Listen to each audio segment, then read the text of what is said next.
SFJ 4x4 Studios presents in my oversized four-wheel drive Jeep. a Jeep podcast starring industry experts. Pure monosity. What? Say that again. With mad scientist Scott Brown, Use my drill press as a sort of lathe. our host Neil Simpson, If one light goes out, they all go out. filled with shenanigans. We are really professional with Jeeps. This is I Speak Jeep. That's a great feature to have on a torque. I'm gonna get settled here. All right. Just missed I Neil literally- running in from the side. I literally just walked on set. Good morning, afternoon, evening, wherever, however you are joining us. We greatly appreciate your participation, listening, viewership, so on and so forth. I am Neil with SFJ4x4.com as I'm like yelling into the phone, getting situated. And this is my esteemed colleague, best friend, mad This is scientist. Scott Brown, and this time I was window fixer / front end rebuilder of Ramblers. Janitorial expert with the Rambler. That actually goes hand in hand together. How did we do this? Oh my gosh. We match.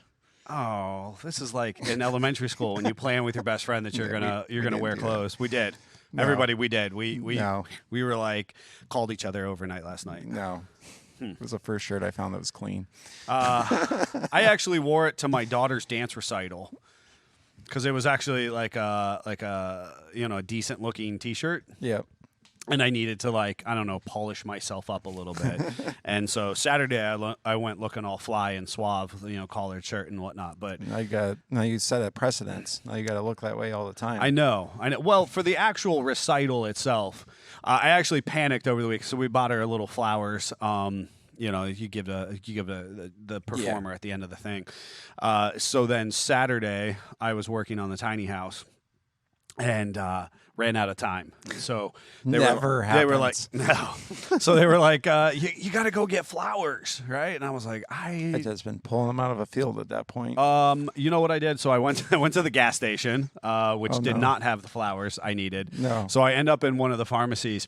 And I bought like a balloon flower on top of some candy. Oh, dear. And at that point in time, it could have been $100. I didn't care how much it was going to be. I had to buy this little, flower on candy display. So, it was quite the adventure of running from work to recitals to working on houses to turning up gardens. But I had a huge disaster, and I'm going to tell you about that here in a second. I had something happen to me this weekend that I've never had happen. Huh. And despite the fact that I wasn't actually working on Jeep, good morning, Dave and company. Despite the fact that I was not actually doing like rugged off-road Jeep stuff, I definitely I experienced a first vehicularly. Oh. And I was using Jeeps as pickup trucks, which I love. Always do that. All right, folks, I'm going to take a moment. This is important to note. You can be joining us. You might be joining us. Facebook Live at 1019. We had a little bit of a technical malfunction. The computer decided it didn't like us today. I pushed through a patch, and so big shout out to our production side of things, Jeffrey and David, the Savage and the Italian Stallion, doing what they do. Jeffrey's been working hard to get us technically back, on the right side of life. Just making it work.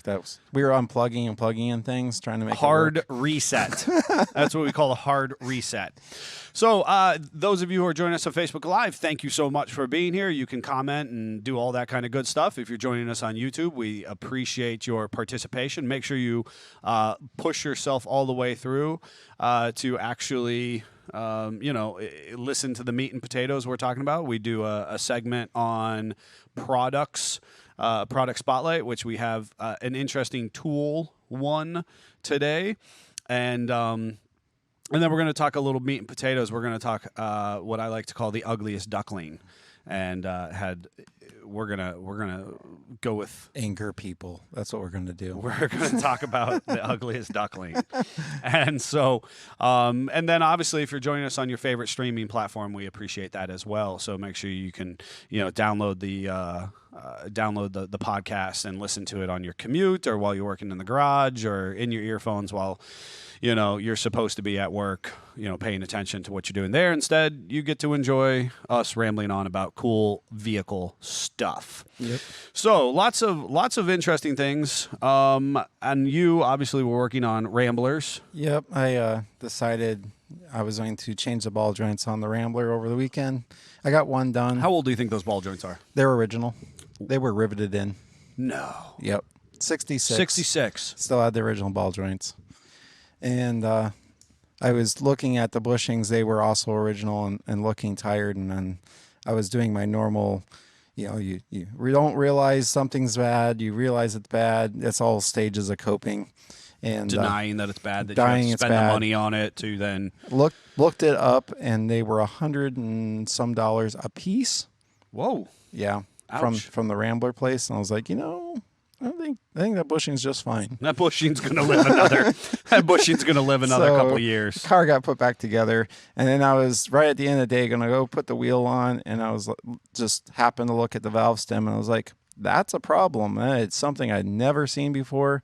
The valve stem was dry rotted so bad it had these giant cracks, and I had to. It was one of those moments where you're like, realize you were in danger before, and you didn't know you were in danger. Yes. Both front tires like that. So, I just drove that with my whole family in it a day or so ago. So, yeah. Then we went around. That's the old rubber. That's the good rubber. It'll hold up. No. It'll hold up just fine. No, they weren't that old. That was a couple years old. And so we went around and checked all the cars at that point just for my sanity, and it was those two. And it was the ones that have the cap, the little chrome cover and the chrome cap that's used sometimes come in a kit from place that shall not be named. But yeah, I don't think I'm doing those anymore. So not something we had done on our tire wheel those ones supply. were on the rear tires, and those are just fine. Those are just fine. Those are just fine. Oh, okay. Well, that makes Experience me feel all so much the better. same weathering and because of course my cars are garaged and covered all the time. Just on a climate controlled cement floor. Perfect conditions. Especially if Haggerty's listening. That's how they're stored. Especially if Haggerty is listening. If Haggerty tries to write their policy right now, they're running to the... Oh, thank God I don't have Haggerty. Yeah. Nothing against Haggerty. No. We should talk sometime about the technical aspects, the logistics of owning, a gajillion vehicles that we attempt to insure. Yes. Because I was thinking of my own derelict situation of going like, how could I save a couple bucks a month? And I was like, I don't know. How much the Rambler is a year, do you think? How much is $300, honestly. $15. A year?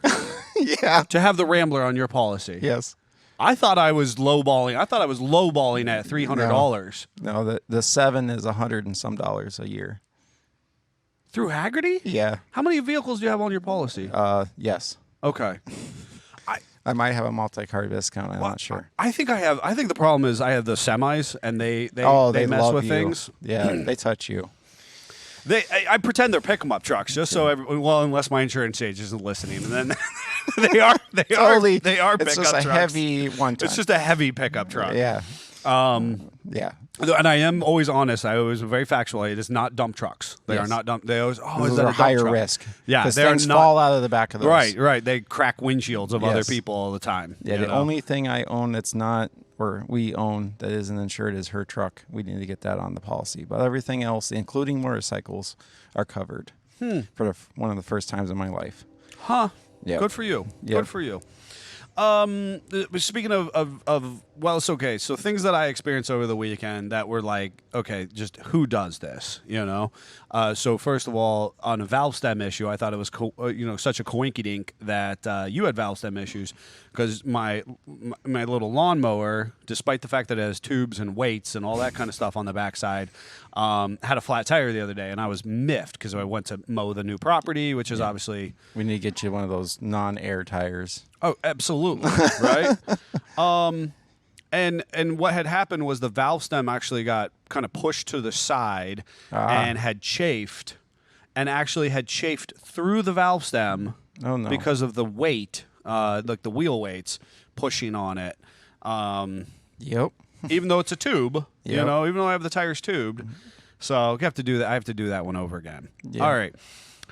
If you're still listening here, folks, we've got really cool stuff to talk about. We have for our hashtag not sponsored segment, we are going to be talking torque wrenches, right? So people seem to have enjoyed our, those of you who are listening can't see Scott's wonderful Vanna white, showing off the torque wrenches. We have about 4 torque wrenches on the table with us today. I wish we had the old school, like, arrow. You know what? One. I actually had one on and in my toolbox, and I'm looking at off screen because my toolbox is not there. Jeffrey. And I've never actually set my toolbox up well this second go around. And I had one of the old. I do have a couple of the I old have school. one at home. No, that's not it. All right, that would have been exciting. Yeah, that would have been good. We all have click style in front of us here, or beep style, or beeps. So, and you know what? We could probably spend a whole meat and potato session of that, but we're not going to. Yeah. So we're going to be talking of our hashtag not sponsored.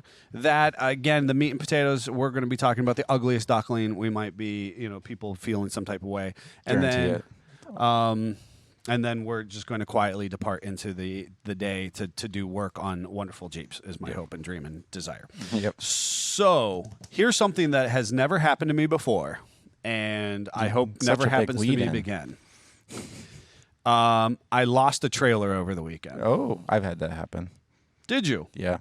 Safety chains are there for a reason. So here I am. And it smacks the back of the car really hard when you stop on the brake. So here I am, and I was putting a garden in at the new house, and so I had rented this monster of a rototiller because we're breaking ground for the first time. Yep. And I rented this, and of course it's a perfect rental, and I returned it in wonderful condition. Full tank of gas and everything. You know what? I got to be honest. The place that I rented from was like, "Hey, we'll pay for the gas." Oh. I thought. Phew, that's enough in the rental fee as far as I was concerned. We don't want your old gas, thank you. Yeah, that's exactly. I'm thinking they want to run, premium or non-ethanol. They're smart. That's actually really smart for small motor stuff. Correct. I bet you they were like, hey, this thing, if it runs, you run it out. That's fine. Put regular gas in. Yep. But otherwise, do not fill the tank. That's what don't fill the tank. I thought. That was bright of them. Yes. All right. So I have this beautiful, heavy rototiller on the trailer. Of course, properly strapped down. It was actually. Okay. Probably a good thing if you lost the trailer. It was. And I had not intended. It was one of the big trucks. And one of these big trucks I have has a 2-inch ball on it. And it was. Because it's an oversized pickup truck. Because it's an oversized pickup truck. Thank you, our insurance agency. And so I'm out at the property, and the wife had dropped me off, and I was like, my son and I were like, hey, we got to get back for the recital, and of course we're, hustling to do that. So I was like, I'm just going to fire up one of these trucks. I'm going to put the trailer on the truck. That way it gets everything off the property. We don't have to come back to it tonight, blah, blah, blah. So I'm hooking up, the 2-inch ball that I had with me was a little scaly. It was arguably not the best shape, but it was the right ball for the coupler on the trailer, and I thought, hey, this should be okay. Yeah. And I hooked them over, and the small trailer, I had to ramrod gotta the hit thing it just down. right. Yeah, I had talk sweet nothings to it. Yeah, ramrod it down, and there was nowhere to hook up the safety chains well. Oh, no. And I lost it. I thought, hey, I'm just going across town. Oh, boy. This is when all the accidents happen. Do I need to hook these chains up? And I had a moment of moral compass, and I was like, you know what? I have great respect for our local law enforcement whose Jeeps we build. Mm-hmm. And right there. I don't want to abuse that relationship. So I'm going to find somewhere to hook these chains. I totally support that. So in a moment, I did my crisscross, which is so important, folks. Yes. If you've never hauled a trailer before, X your chains. You X your chains. Yep. And when I was so when it does fall off, it lands in the X and doesn't dig into the pavement, and it just whacks the hell out of the back of your vehicle. And what I was able to do was I crossed the chains and I came up and I grabbed the back side of the 2-inch receiver. Yep. Does that make sense? So I didn't have. Yep, sadly, I do that all the time. Oh, I've never done that. Because again, it's not actually approved. No, it's not. Because but I if was the like, pen goes bye-bye, everything goes bye-bye. oh, no. I actually grabbed the backside of the receiver itself. That's right? fine. I'm thinking this is perfect. Yeah. Right? This is it's actually not going anywhere. This is cling, not going anywhere. That was exactly what I said. You know, Yeah. That's great. All right, so I drive out of the property. Everything's gravy. You know, this truck's 30 feet long. It's it's really long pickup. It's a very big pickup truck, and got a very small garden trailer behind it. You know, you barely even know it's there. It is. Lots of people going, why didn't you just put it on the bed and strap it down? Oh, I was that guy. Do you know what I mean? I'm clearly that guy. When I see things, Bed's empty. oh my gosh, you know what we should do? Trailer. We should take that truck with like the little red Jeep on Yes. it to Bantam or one of the Jeep shows. Like, just drive that in. Just to be okay. So I'm driving down one of our primary roads, which is being worked on by. Yes. Yes. It's just being It's just being worked on constantly. and there's the truck. big, huge boulders in the middle of the road. Because the truck is, I don't know, 30 feet long and has no weight on the back of it, It's bouncing. bucks. And all of a sudden, I see the vehicle behind me panic and swerve. Yeah, because you can't see the trailer. Because I can't see the trailer. Yeah. I don't know what's It's happening just back there. whipping back and forth. And all of a sudden, it's whipping back and forth. And I was like, oh, my God, I lost the trailer. Yep. We managed to, kind of nurse it off the road into a very large parking lot. Mm-hmm. And there is the trailer behaving wonderfully On the chains. on the chains. Yep. And I thought to myself, you know what? This is why I took the extra 30 seconds and I hooked it up reasonably appropriately, Yep. even though it wasn't perfect as far as, it having got the the little job hangers. done. Otherwise, it would have been in the front of that car that was doing evasive maneuvers. Yes. And I got to tell you, that was a puckering experience to It's lose really a trailer. bad with little trailers like that because they will start to do this with the tongue when they come off. I actually I don't know, a month ago was going into Ashtabula and a guy lost a trailer, and I'm watching the trailer like go back and forth, and I'm used to it at this point. I'm like, oh, that sucks. Everybody's panicking around him. Oh, definitely vehicles on the road were losing panicked. their mind. And I was like, I'm going to get into this parking lot and remedy this as quickly as possible. Yeah. The coupler was still perfectly coupled. Oh. So I think that we just have a worn 2-inch ball and a worn coupler, like the combination thereof. Yeah, bad juju. Bad juju. But when I had mine happen, it was my dad's little trailer, and I left my parents, and I got all the way into almost Amy's parents' house. So, probably 5 to 8 miles, and I went to slip on the brake, and wham! I'm like, what the heck was that? Man. Over to the side of the road, wham again. Oh, man. Oh. But thankfully, I had the chains on it, and I was able to just lock it back down and go about my business. So the coupler in your situation had come uncoupled. Yeah, I didn't have a pin in it, if I remember right. Yeah. Yeah. Like I said, mine It's just never happened again. It's one and done. one and done. That was enough for me. I'll be honest. And I'm thinking to myself, like, why do I subject myself to these things? Yes. Who else? Have you lost the trailer? Tell us your story. We'd love to know. Yes. With that said, It's a very real thing. it is a real thing. With that said, we are asking for your stories about your recoveries. We want to showcase them. We want to have your name. We want to have your Jeep. We want to have a little bit of your story. So we want you to email, text, send us videos, photos. I don't know, whatever. Reach out to us in some way, shape, or form. And you're going to email our producer, Jeffc, Jeffc, at sfj4x4.com, and we want to showcase your recovery stories. In an episode or two here coming up, we are going to be showcasing some of our ridiculous recovery stories. Yep. But we have absolutely every intention to make sure that we share yours as well. A couple have come in already, which have been absolutely hysterical or engaging or interesting. So please take a moment. head on to the old the old email. There's our tow truck driver who says, I do recoveries every day. Yeah. I hope that right now he's out recovering a Jeep from our parking lot to go to our dyno shop. That is what's supposed to be happening.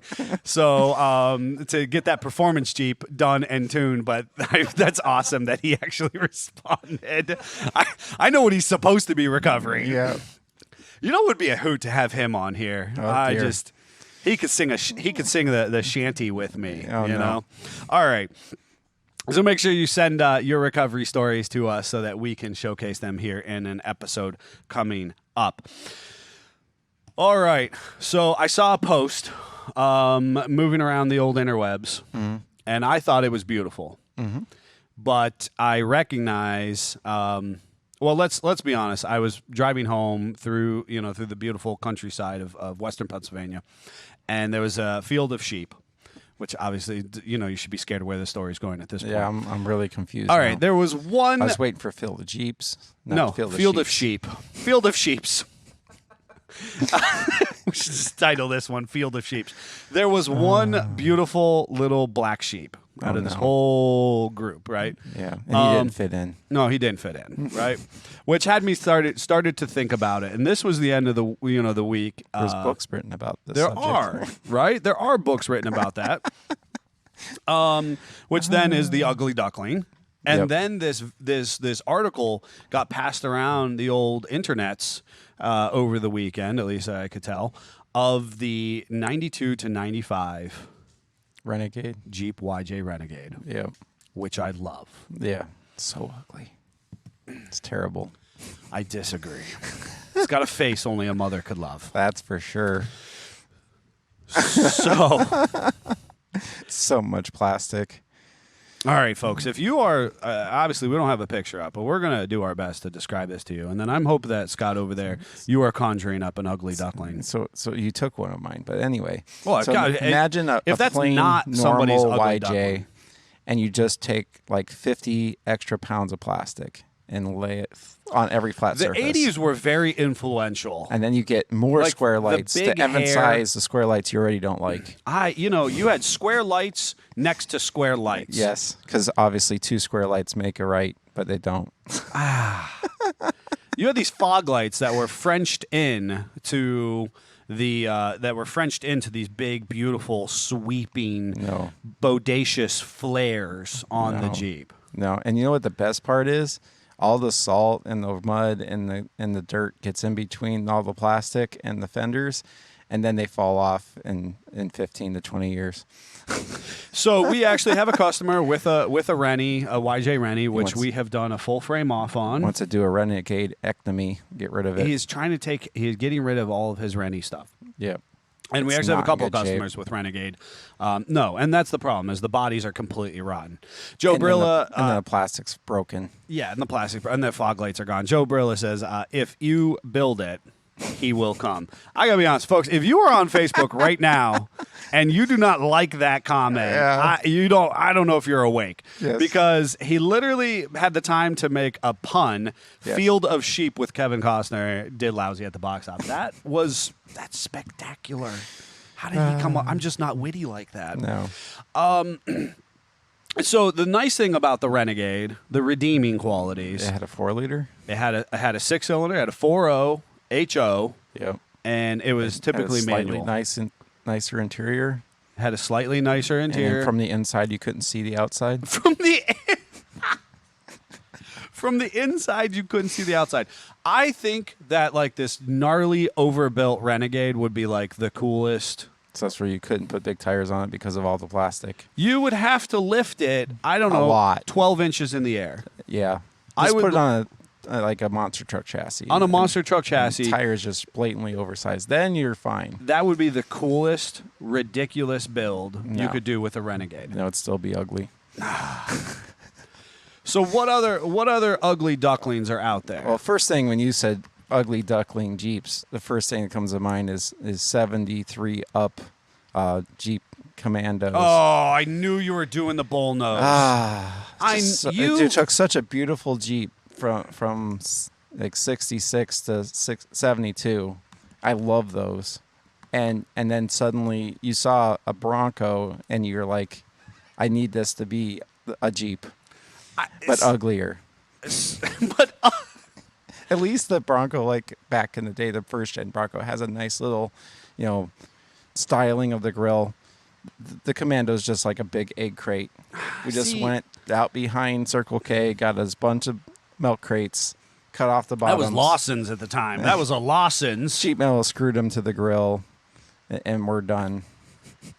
I would love to know who at AMC Jeep at that time They definitely can drove be a Bronco. credited Should be with ashamed. the grill design of the Bullnose Commando. Yeah, That would be really interesting. it's so bad. And then the other ones I thought of were like, they're just so like. Wait a second. Before you move on to the next ones, I'm going to tell you, and I was hoping that we could. The ugly duckling is redeemable because you would have had a Dauntless in the Bullnose, or a 304. 304. It was full AMC at that point. Oh, that's right. So you had a 304 It's really- AMC V8. Really bothers me because it's my favorite power plant, but such an ugly body. And I don't think the earlier one has got a long enough nose to fit my preferred engine. Oh, I'll that's do right. hot rod things. That's right. So the issue, because That's on my bucket list. to like build one our of those. CJ5s and CJ6s of that era, Short nose. When they went long nose, it got the That's how you train got the- derailed, and we made it so ugly. It wasn't funny. listen, the 60s or 70s, there were some wild things happening. Oh, put it down, back away, please. Put it down and back away. Whatever could you be referring to? Yeah, you no know? idea. So the Bullnose is definitely not the most attractive Commando design. Really high on my list. And what I think was really frustrating with that is that they took the Jeepster, right? So you took the iconic nature of the Jeepster, and if you're unfamiliar with the Jeepster, folks, if you're listening in or viewing, the Jeepster was this incredibly attractive, classy, elegant, oftentimes two-wheel drive. It was a hybrid. Deco, like epitome of 50s. Chrome, styling, had a really nice, tastefully interior. Just really well done. So you take that Jeepster, and eventually the namesake gives itself away to the Jeepster Commando. Yep. Which is the era I prefer. Which is the era you prefer, which is kind of like a CJ. It has a weird hood, and I've heard of people don't like the hood coming out over top of the fenders. I was going to say there's a number of people who would not say that's prefer. ugly. They would call that an ugly duckling. Yep, and that's fine. To each his own. But you really went ahead and you just said, hey, the Bronco wannabe. Yeah, Commando. that's so bad. Terrible. Okay. So there's people who are going to say that Jeepster Commando is on the list, but you went right for the Bullnose. And the Bullnose is that era that's full AMC. Yep. And they extended it for that big V8 power plant. And straight six. Yep. And straight sixes to be applicable. It was slightly heavier because it had slightly more sheet metal. The hard top was bigger, wider, longer, I think. Maybe, but the frame was definitely longer. I know there's two different wheelbases.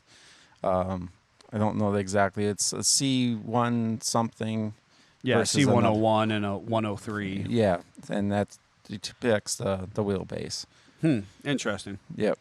All right. So what else? Do you have something else prepared on the ugly duckling list you're saying? So the other one, I actually, it's ugly, but I think it's cute. It's so ugly it's cute, is an FC. Oh, buddy. And what I think is funny is people still post those, and they're like, "Well, I found this weird thing, and I think it's a Jeep, but what is it?" Or it says Jeep, but I've never seen something like this. I've never seen one, and it kind of looks like you just, put a straw in a balloon and went, "Huh," and it bulged up, and you put that on the front of a chassis and put some bed behind it. I can't help but say that it looks like a pug nose. It does. Little dog to me. Which is why it's so ugly. It's cute. Yes. I know plenty of people with pugs that are like, yes, he looks like he ran into the door really hard, but he's smashed cute. his little face in. Yes. But he's cute. So, I mean, this, but for our listening and viewing audience, an FC is one of my bucket list Jeeps. Yep. It's an itch that I have yet to scratch. You're gonna get that 170 though, because But I'm a 170 guy. Yeah. And so those of you who are, which is way more proportional than the 150s. So the thing is about, the ugly ducklings, the 150. So the FC 150 is basically a CJ5 With a cab hanging with a over very top of the large front. cab. I mean, it's a disproportionately It's so large bad. cab. And and it's just a two-seater, and basically, and FC stands for forward control, which Yep. means you are sitting forward Of the axle. Of the axle. Well, you're basically Or that your sitting. controls are forward of You're the sitting axle. on the front tire, You are. You're sitting above the and the tire. radiator's keeping you company beside you. The engine is literally where our cup holders are in modern day Yep. vehicular usage. Yep.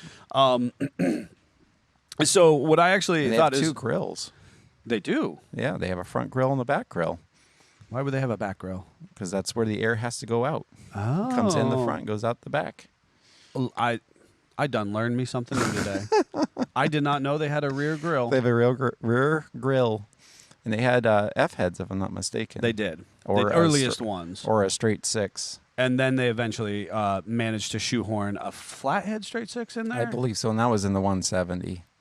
Correct. It was Yeah. it was like a continental, marriage where they had those flathead and I'm industrials. sure everyone loved to work on those back in the day. So, absolutely, and so Pleasure to work on. What's funny, they should even say that. And just this morning, I was driving my son to school, and I was following a late '90s Ford Ranger pick-em-up truck. Mm-hmm. Okay, and it was a two-wheel drive truck. And it was just a cab and a short bed. And I thought, how interesting is our auto industry at this point, at this current juncture in life, in the late 2000s of 20s, I don't know what the heck we call this. The 2020s. The 2020s, the 2010s and 2020s, that our pickup trucks are so elaborate. Yes. And they've gotten so big that as I followed this Ranger in, and I did not know you were going to bring up the FC 150, but I got to be honest, that is a perfect ugly duckling, a face only a mother could love. Yep. That basically back in the day, you just needed a motor and a little cover and a bed. The bed was the most important thing. The bed was the most important thing that And you got were doing. some sheet metal, like a piece of canvas to sit on, and that was it. Steering wheel, you're good. There was no crash testing because nobody No. really, it was about hauling stuff. You didn't really care if you Well, were my crashing. dad always said with those and Dodge A100s. Yes, here we go. I know and- this one. And Volkswagens, you were the first thing to the accident. That's right.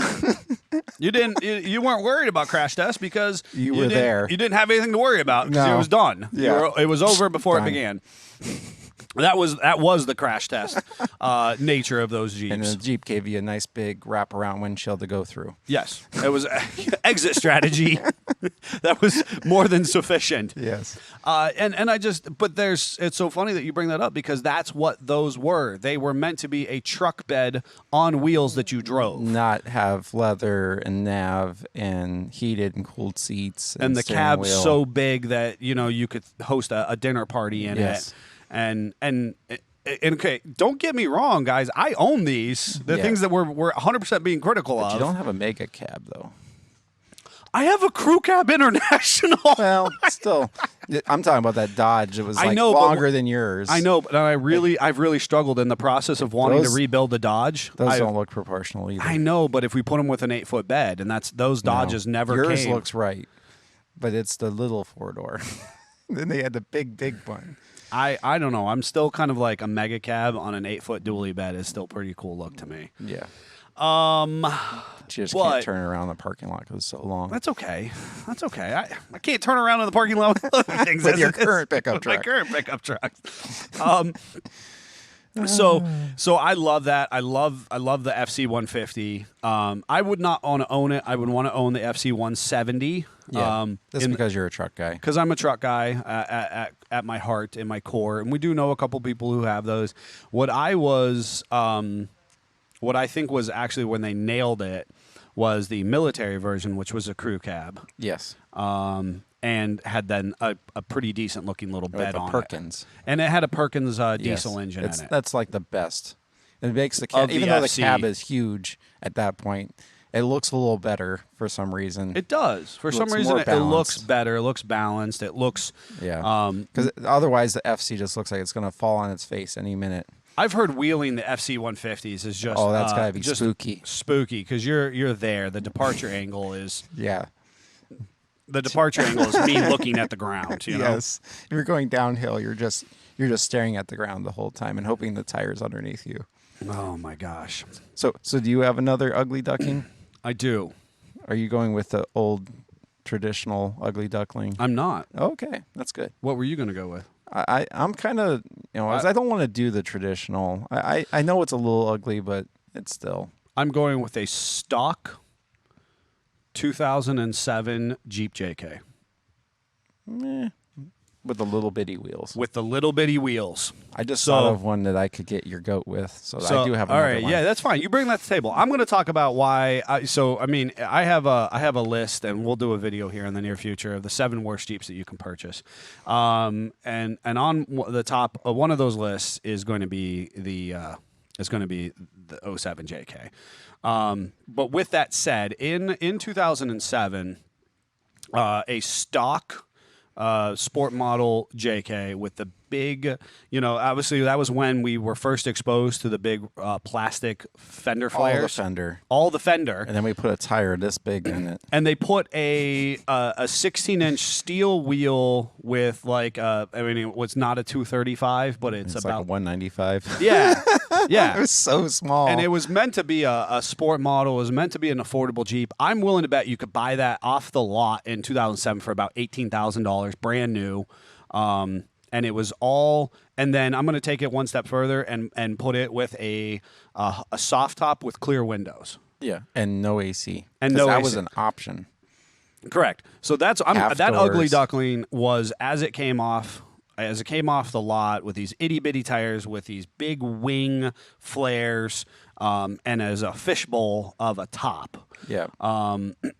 People didn't know what to make It's of it. totally a blank canvas at that point. No, though. that's the thing, right? I mean, we can look at it with potential and say, hey, that's a blank canvas. I like it. Yep. But I would be remiss to not put that one on my ugly duckling It's list. totally ugly from the factory. Because it just was so hideous. It was And the just worst this part little is, squatty. you had to walk past the Rubicon to go buy that. So you knew what it should look like. what it should look like. Yes. And you didn't get that because you didn't have the cheddar to get that one. And better yet, that just and while it's not in aesthetics, the likelihood of you getting a Dana 35 at that point in time was high. Sadly. So now you've got no And tint. Who in the world thought that was a good idea? Like Again, this is the no, same person who put the 35's gonna bullnose. live on one more year. It was because it was his retirement because he was instead of he put the bullnose in 67 on the Commando. No, 72. 72. 73. That's right. He put it in 72 and he was still working there. 35, 38 years Yeah, later. but he made something so ugly they put him in drivetrain.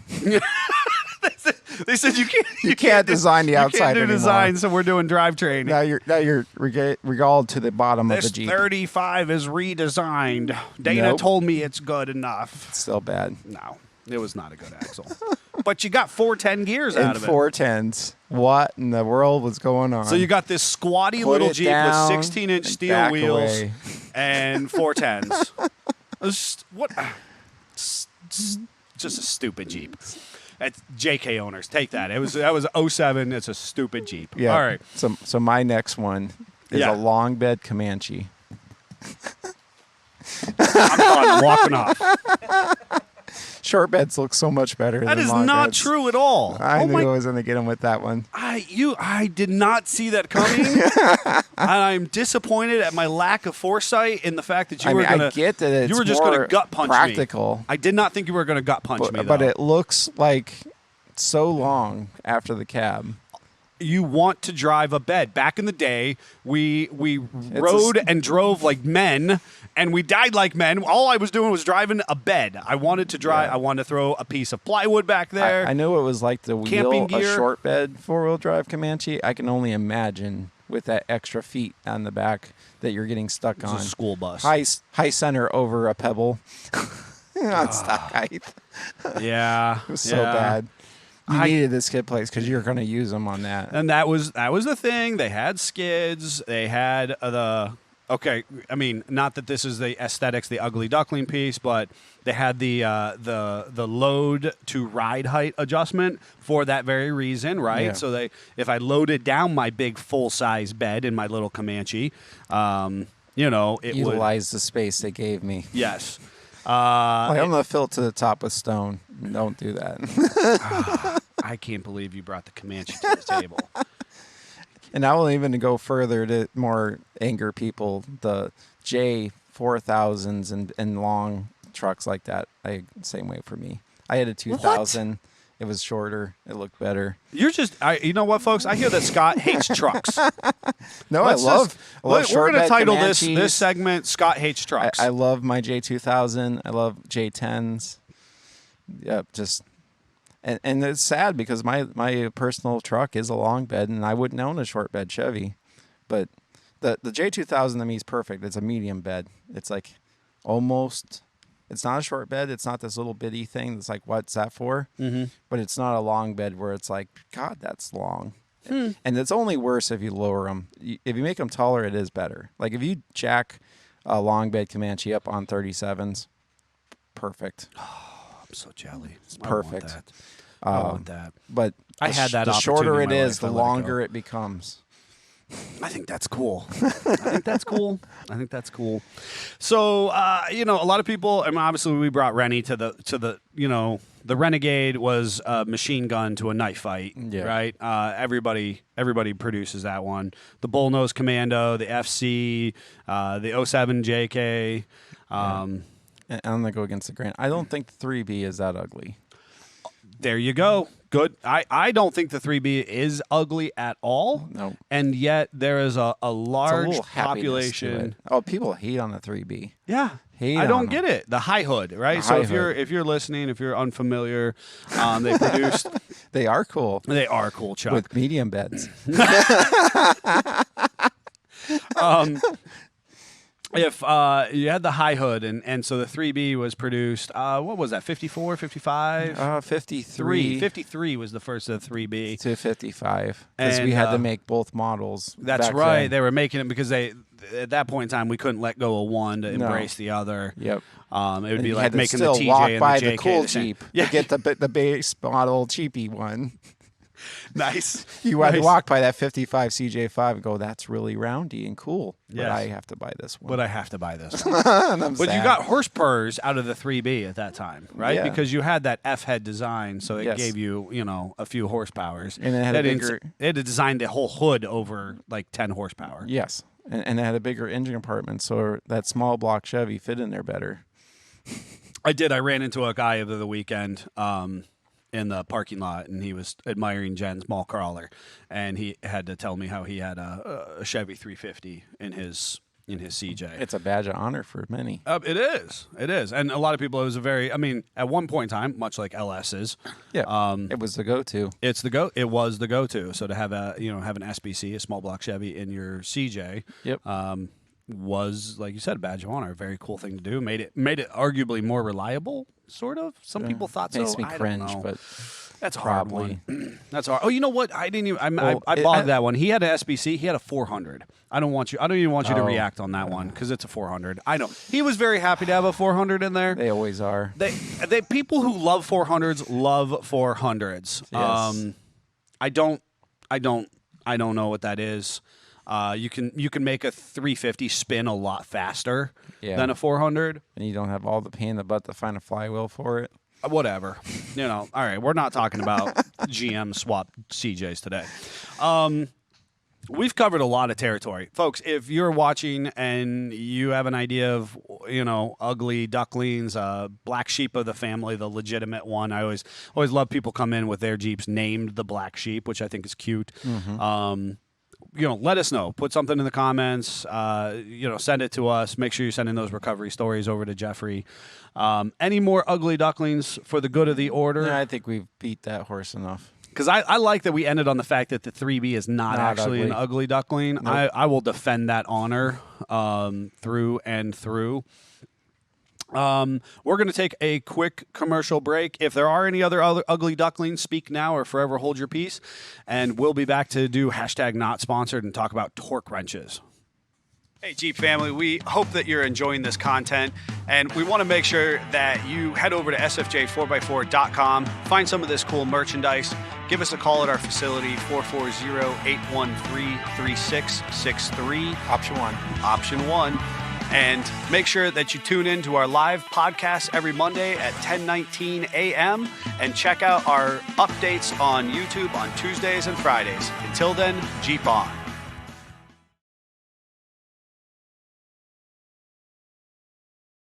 Blind. Oh, we're doing a blind react. We moved right into a blind react. It was a blind react to a blind It react. was a blind react. I didn't know this was happening. All right, Jeffrey. Oh, because I certainly haven't seen this one with them. Holy. Ooh, what is? He's committed. How is he not spit? What is that? It's a Gladiator. How is he not spinning out of control? Holy crap. But he has his four-ways on. He's got 2 tires off. You know, Gladiators are a lot of money, and I would not drive one on rims. That was stolen. That had to have been stolen. Oh, Maybe you cut it off.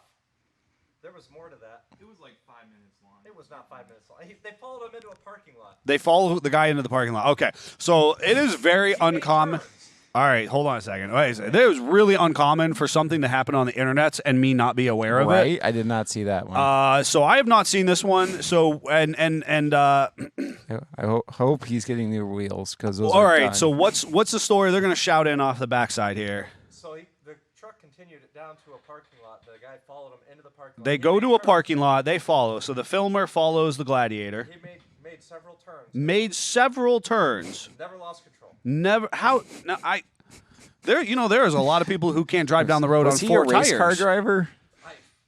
It ended with him just staring at it in the parking lot. Was he on drugs? Is it stolen? Do we know? What is the story on that? I mean, police literally do that on purpose to spin somebody out of control. And this Yeah, guy is that like, guy's like, no. I'm just driving it sideways. Yeah, I got this. A Gladiator is way too expensive. I mean, that was like That a was- Rubicon too. Was it not? I thought I saw some red piping on it. I was too distracted by the sparks coming off the wheels. Don't do that. Grandpa Simpson would have done it though. No, totally. You know what I mean? He would have Because been it's getting to "I'm his just- property. I'm just trying to get it home. Leave me alone. Leave me alone. I'm not doing anything to you. I'm just trying to get it home. Yeah. He didn't have, our awesome tow truck He driver. didn't have to our get him awesome home. tow truck driver to get him home. That's right. That's right. That will sing you a song as he tows you. Our singing tow truck driver. He had a big concert over the weekend too. They were killing it. They got some nice shirts. We're gonna have Albert on here one day. If I'm just Tow paint the truck picture Jesus. for you. Tow truck Jesus will be on here. He did need a tow. He did need a tow. The thing was already totaled by the time he got to where he was going. Our tow truck driver, if you've not had the pleasure of meeting him yet, which I mean, hopefully it's because we're transporting you to or from, or because you've contracted us to bring a vehicle into the shop or whatnot. But he does look a little bit like Jesus, and he He's gonna is go get a the haircut lead and singer, completely blow our minds. lead singer in a band, and full-time tow truck and recovery expert extraordinaire. Yeah. And And that's plow just guy. and plow guy. Yeah. So what a heck of a combination. Wow, I did not see that video over the weekend, No. and I did not see that coming. All right, we should talk torque wrenches. Yes. We should And talk now torque it's wrenches. time for our product spotlight. Hashtag not sponsored. Spotlight. Hashtag not sponsored. So I feel like I have to go in order. This was basically the first. What is a torque torque? What is torque? When it comes to mechanical nuts and bolts. Well, torque is how much you carry stuff along with you. If you remember the whole wall meme. Oh, that's Horsepower, how hard you hit the wall. Torque is how much you carry the wall with you past the point of impact. That's awesome. Anyway. that was a great thing. So we anytime anybody's working on a vehicle or a lawnmower or anything where you're tightening something, there's always well, how hard should I tighten this? Ugga-duggas. And Wait, Chuck, Laura goes, how many horsepower on 13-inch rotors? What's the mile per gallon? Oh, what's the miles per gallon on the and then Albert comes back with apparently he didn't torque them lug nuts on that video. Oh, dear. I just want to get home. He's got smiles per gallon. He's probably tweaked out of his mind. All right. Anyway, so torque wrenches. The reason why they came up with a torque value and torque I feel like wrenches I should be holding something is the fact that this way you can be, Jeff that can barely click this, or Greg. Wow, Jeff is really good. We have sound today because of Jeffrey, and our podcasts are so well done. Or you can be Greg who knows all the factions, of what it does. Of every torque that it of all needs. the torques. This is the equalizer. This way it's tight, and this is always to the same tightness, not, that one's a little tighter than that one. And my first torque wrench looked just like this, but it didn't have this cool internal That is the drive. coolest little internal drive. I have never seen that. That kind of blew my mind. Is that yours, Jeffrey? Yeah. Huh. And you can buy this at Walmart or at Harbor Freight or a bunch of different places. There is no excuse for should you own not one. to have a torque wrench at this point in your life. So, Yes. 30 years ago, torque wrenches were much more challenging. Yes, this is like $20. I'm holding my really cool vintage torque wrenches invisibly right now, Yeah. and they had like a plate, kind of like a bow tie. Yeah, had a rod that came from the top down to the bottom with a little needle on it. A trueness rod. And a gauge. And that's when you really know, because you have to pull it over and look at where it's pointing. You actually had to pay attention Yeah. to your torque wrench. Yeah, and not have it slip off and smack you in the face. I was lucky enough to have a click style. That's what these are. I was too poor to have click styles back when I started doing anything. And I afterwards got one of those beam style, and I was like, "What in the world is this for?" Put that back away. Yeah, Get the well, click one. I out. was too poor, and I dug a beam style out of like somebody's derelict trash Yes, at the of course point. you did. My dad had basically this exact torque wrench starting out. And then I think I bought one from Walmart to start out with. And they are literally so cheap. At this point, you could just buy one and put it in every vehicle. They are. So, those of you, just before we continue to move on, torque wrenches are so valuable in every aspect of working on your vehicle. And if that JT owner had a torque wrench, his wheel wouldn't fall off, and he wouldn't be going down the road like that. That's likely true. And so there is a misnomer, certainly that came out of, I don't know, generationally, somewhere around the 80s, 90s, 2000s, that you could just impact something on. So you would, there's this very iconic sound of, the garages with the air impact going, and that's not okay, right? No. So if you Stop hear that. that and you're getting your wheels or tires changed at a You'll never garage, get them off again. A, you're either going to never get them off again. B, they're going to stretch the lug nuts, or they And then they struck the will fall lugs. off. They'll stretch the lugs or rip out the threads in the lug nuts. We are compromising the integrity. Listen, I need money. I need tires to fall off and motors to blow. Is Albert towing our Jeep today to the dyno shop, or is he just? He might as well be on the episode with Right? us. He should be driving, not texting. So we want this is and torque wrenches at one point in time people thought they were just for engines, or it's just where they got started. Differentials was really their differentials. I'm glad that Albert is safely doing voice to text and all that kind of stuff. I'm certain of course it. he is. So at that one point in time, people felt like torque wrenches were reserved for the most specialty work, and that's why torque wrenches were very, very expensive. Those beam style, they were very accurate. Oftentimes, torque wrenches would need to continue to be calibrated. That beam might get a little bent in the toolbox, and no longer would it read correctly. And all torque wrenches should be checked if you're doing high precision work. Obviously, this style, it's close enough. The biggest problem with these is you turn this and you turn this part to set your torque, and then this locks it back down. This has to be backed off to 0 Otherwise, it will read off. And there is a spring inside of this, and so a click spring. style torque wrench comes out, and they start to become more and more affordable, and they're very cool. The big downside to click style at this point, especially your affordable ones, and I'm trying to... They're rated to a certain torque. They're rated to a certain torque, a Newton meter.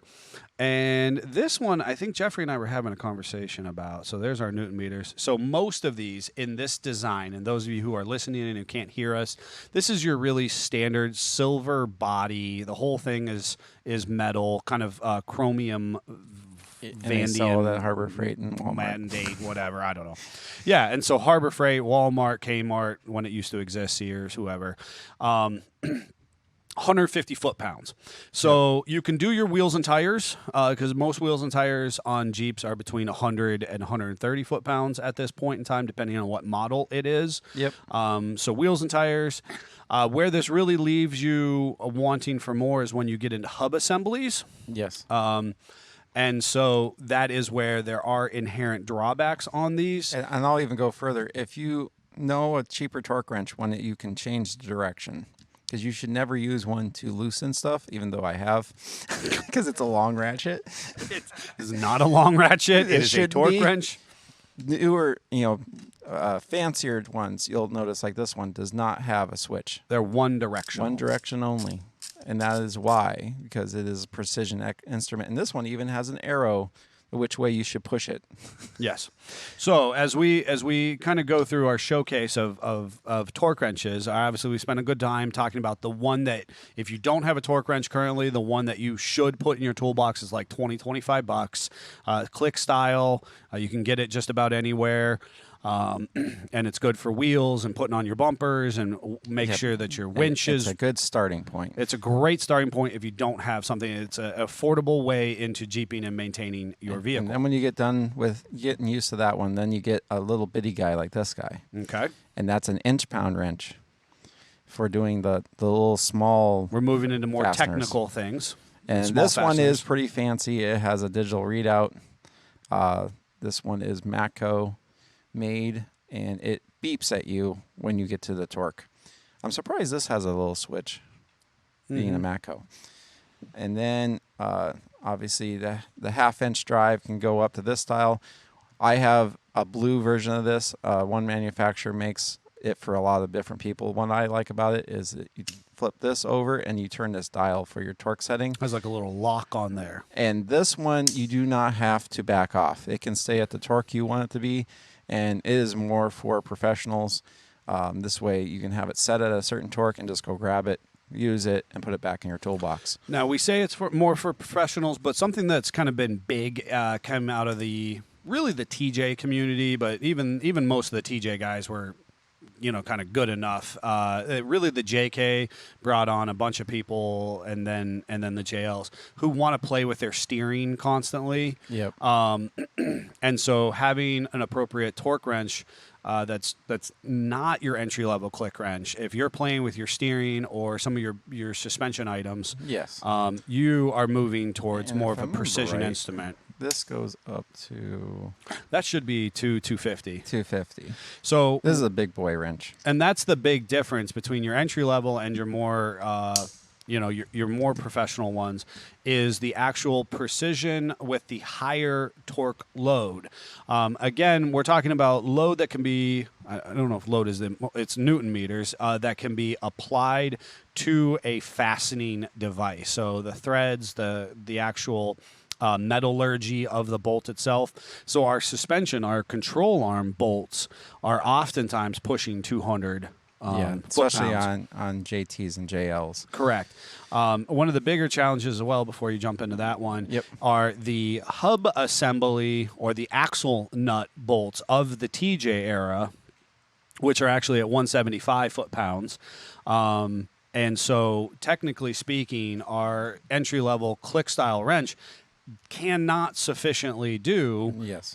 those axle nuts, typically speaking, and that's actually a highly critical, because we're actually using the axle nut to hold together a bearing assembly, a rotational bearing assembly. So now we get into the stuff that we play with the most. So as we crested into the Matco and other versions that Scott and Jeff and Greg have, now we move into the really critically the really expensive precision stuff that our guys own. And this is the biggest important part of this. It is a beep style or a digital style. It'll tell you down to the tenths of a torque. This will do angles, and that is to stretch out bolts for stretch the yield style fasteners. And at this point, if you're building my flathead, you can get away with this guy. The entry level one. If you're doing LS 3.6 stuff.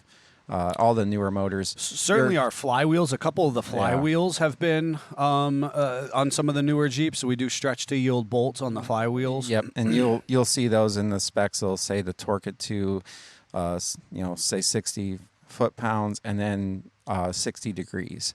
And you're stretching that bolt when you're doing that 60 degrees. And this keeps track of it. Now you can print out a thing off the internet and have a little protractor and this is this much degrees. This makes it way easier. If you're going to do a lot of it, then spend the $600 to $800 a wrench and did that. And I was going to say, so our performance mechanic has several of these that he does on for our gear and axle jobs, and then obviously for some of the engine work, obviously for flywheels, it's valuable or critically important. Yep. Again, the right hardware, fixing it right on your vehicle is very important. For most of you who are looking to jump in and go out and play this weekend and do it in a safe, reliable manner, you're between these two. You're somewhere between that nice Matco, which again is available for a number of different brands. Yeah, I think Precision is who makes this one. That's what mine is. So somewhere between 25 and 250, you can have yourself a really nice torque wrench. But if you have no torque wrench, run out and buy this one. Buy that for $20-25 now. Yes. And that should be a no-brainer to make your Jeep as good as it can be for the long run. Yeah, I literally own a couple of these, and they're literally, I think there's one in my JK right now. And I was going to say, the last neat thing, I was actually talking with another professional the other day. The cool thing about the Snap-on or the digital ones, typically speaking, is that they actually have a memory. And so you can actually go back. They typically store about 50 different final torque ratings, and so you can actually go back and ensure that everything was torqued appropriately in the service of the vehicle, which is kind of a neat thing. Yep. So, all right, folks, if the three of you who are watching are still awake, still alive, and enjoying yourself, Jeffrey has prepared some talking points for our final ridiculousness. I got to transition. Oh, we're transitioning. Fact or opinion. Fact or opinion? No, this game has possibilities. This one we might be able to get done. Oh, Chuck, you can keep waiting for someone to sing. But we'll make sure that if you get enough requests that he sings. No, somewhere. we will not make sure that I get enough. Right, Jeff? We're not requesting. We're not singing today. Thank the Lord there's not a shanty song in front of me. There, it's in. Oh, Jeffrey's trying to grab it out of a folder. I'm not. We're not doing the shanty today. We're not. You're gonna have to subject yourself to that torture in the near future. Albert will come lessons. on and we'll do it together. All right, fact or opinion? White is the most popular Jeep color. Fiction.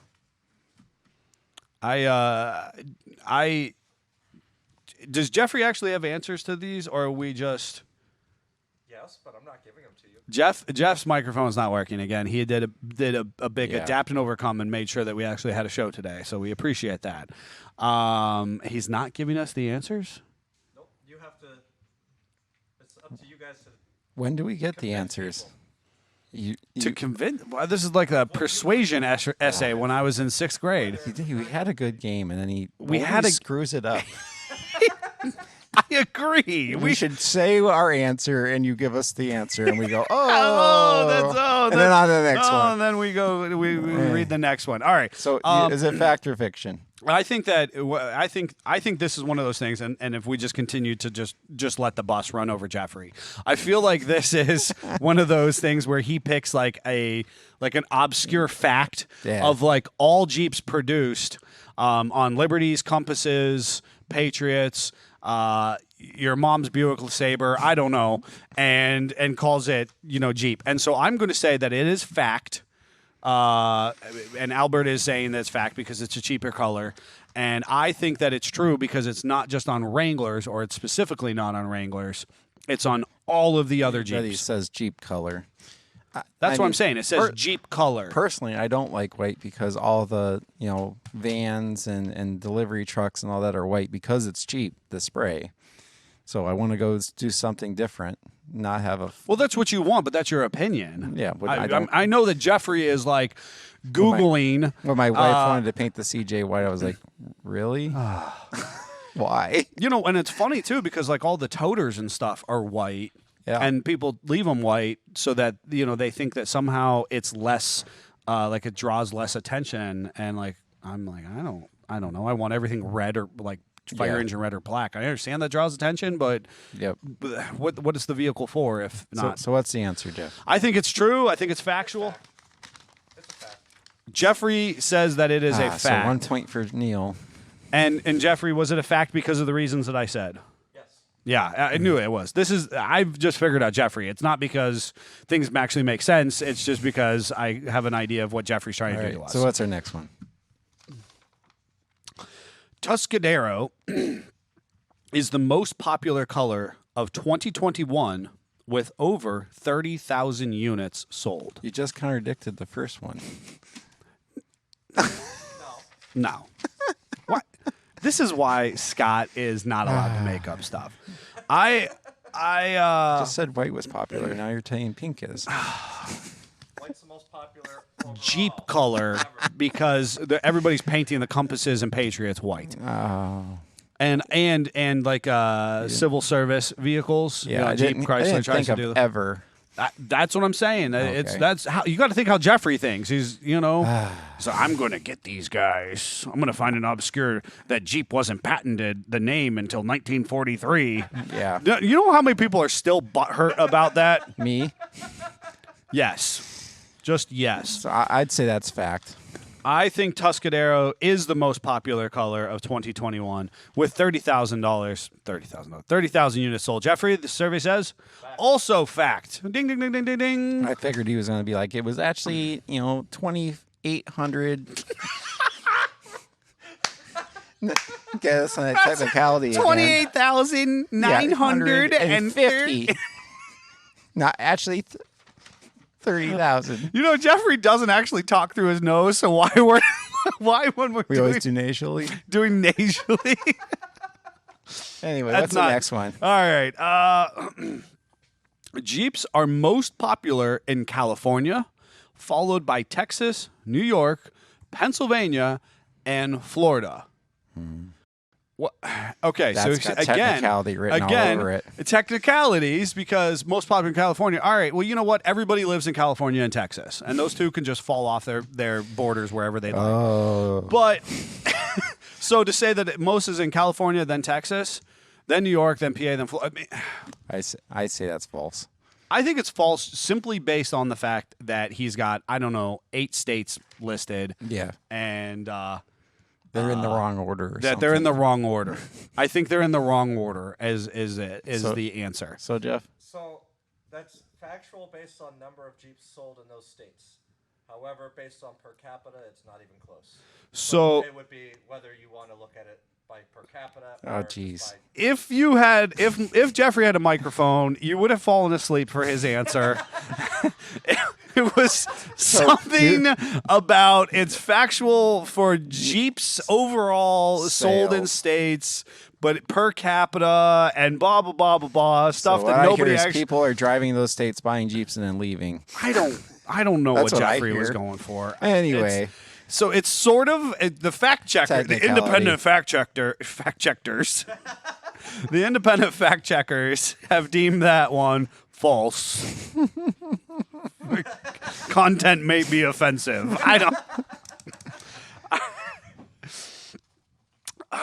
The rhino color is considered a blue color. Folks, if you don't know what rhino is, for any other discerning human being who's It's driving down the gray. road, it's gray. Yeah. But unfortunately, I know that this is true because I am in a group that accepts these people. Oh boy. I'm sorry, it's an opinion, and I'm gonna stand by that. Oh, Jeffrey just blasted and said that this Right. is an opinion that I think he's pro it being blue.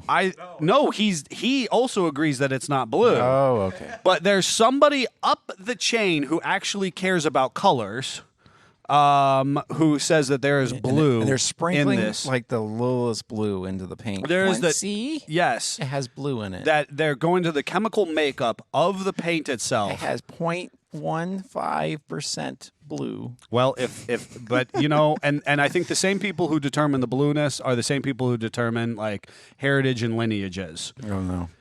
Shots fired. Yeah.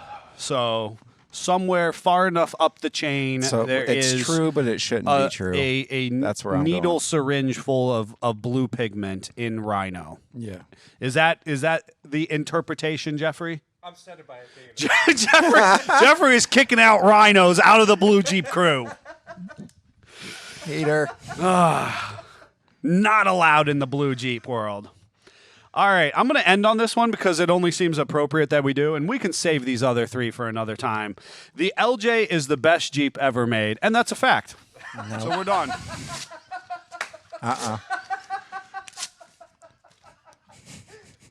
I ripped it up. I'm done. Walked away, folks. That's false. Jeep family, I hope that you have enjoyed this session with us, and I'm good. We're just going to end it. Yeah. Make sure you're sending us your recovery videos. We want to showcase them here on a video coming up in the near future. Go out and buy yourself a torque wrench, or better yet, order one from us. I don't know. Maybe we sell it. Jeffrey will put it on the website, and we'll sell you a torque wrench because you should have it in your toolbox.